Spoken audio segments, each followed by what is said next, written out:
Welcome back to Underwork and Overpaid. Over the past 2 episodes, we've been dealing with the careers of teachers, and we're actually dealing with 10 mistakes that teachers often make that can keep them feeling stuck in their careers. Mistake number 1, which we looked at 2 episodes ago, was neglecting self-care. And mistake number 2, which we looked at last time, was resisting change. Today, we're going to look at poor time management.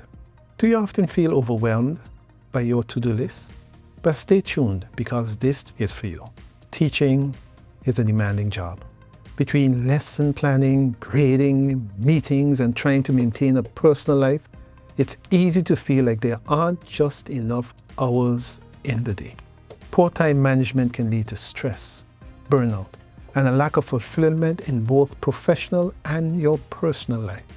Let's start by identifying some common time management mistakes teachers make.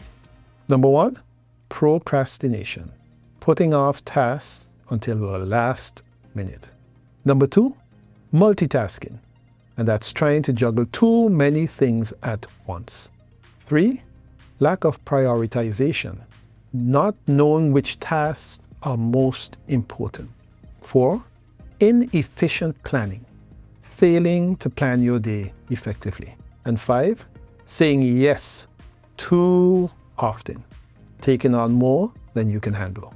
Now, let's talk about how to overcome these challenges with some practical tips. Tip 1, prioritize your tasks. Start by identifying your most important tasks each day. For example, you could use the Eisenhower matrix to categorize tasks into 4 categories: urgent and important, important but not urgent, urgent but not important, and neither. Focus on the important tasks first. Tip number 2, create a schedule. Plan your day in blocks of time. Allocate specific times for lesson planning, grading, and other tasks. Stick to your schedule as closely as possible to stay on track. Tip 3, set realistic goals. Set achievable goals for each day. Break larger tasks into smaller, manageable steps.